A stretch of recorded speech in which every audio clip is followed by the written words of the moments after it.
Assalamualaikum warahmatullahi wabarakatuh. Perkenalkan, nama saya Muhammad Farah Samasya dengan NIM C24012111056 dari MSP 58. Jadi pada kali ini saya akan membuat video micro teaching tentang diameter telur dari mata kuliah biologi perikanan. Sebelum ke diameter telur, kita membahas apa sih itu reproduksi. Jadi reproduksi itu adalah suatu usaha ataupun suatu proses yang dilakukan oleh makhluk hidup untuk meneruskan spesiesnya ataupun keturunannya. Lalu apa sih itu diameter telur? Jadi diameter telur itu adalah panjang ukuran tengah dari telur tersebut. Lalu apa sih fungsi kita untuk mempelajari diameter telur?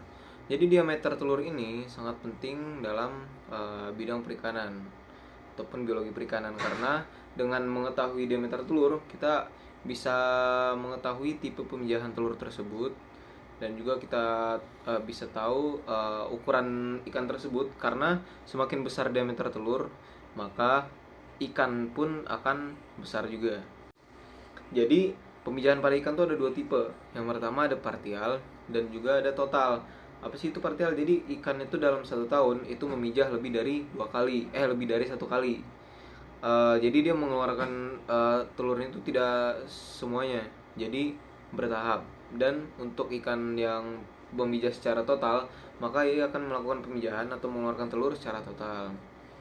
Oke, selanjutnya pada hari ini kita melakukan praktikum di laboratorium biologi perikanan.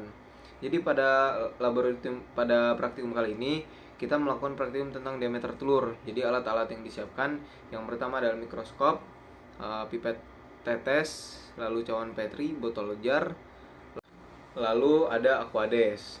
Jadi tahap pertama kita ambil sampel yang kemarin. Jadi kan ada 3 bagian tuh, ada anterior, middle, sama posterior. Jadi masing-masing dari kita itu dibagi satu sampel, lalu kita letakkan sampel tadi yang dalam botol jar ke dalam cawan petri. Lalu kita burai, misal yang kita kira-kira yang telur yang sudah diburai itu masih kurang dari 50 butir, karena kita akan menghitung menghitung panjang diameter telur itu 50 telur, 50 buah butir telur. Jadi setelah diburai, kita siapkan kaca preparat. Oh ya, tadi bahan ada kaca preparat. Lalu kita siapkan kaca preparat, ambil telur, sampel telur tadi menggunakan pipet tetes, ambil, lalu letakkan pada kaca preparat.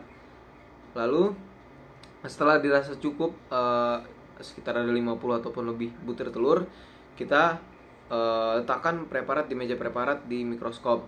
Lalu kita menggunakan skrupnya memperjelas telurnya untuk menghitung panjang diameter telur. Lalu kita menghitungnya dengan cara di dalam mikroskop tersebut sudah terdapat penggaris kecil.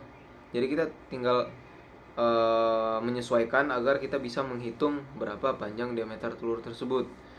Jadi kita sudah menyiapkan sheet data untuk menulis berapa panjang ukuran diameter telur tersebut. Jadi kita dihitung satu-satu, lalu kita meminta bantuan teman kita untuk menulis berapa panjang diameter telur tersebut.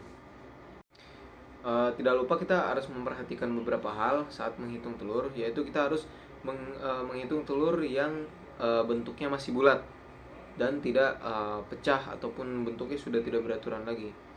Dan juga kita harus menggunakan sampel yang sudah dilakukan metode gravimetri dalam penghitungan jumlah telurnya.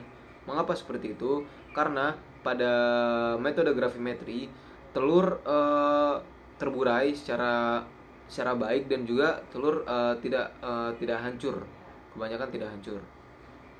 Setelah praktikum tentang diameter telur sudah dilaksanakan, kita beres-beres dan membersihkan sampah-sampah bekas praktikum.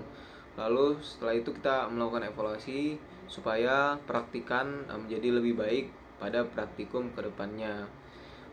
Mungkin itu saja materi dan juga tentang apa yang kita lakukan pada praktikum tentang diameter telur di laboratorium biologi perikanan pada kali ini. Sekian saja dari saya. Lebih kurangnya mohon maaf. Wassalamualaikum warahmatullahi wabarakatuh.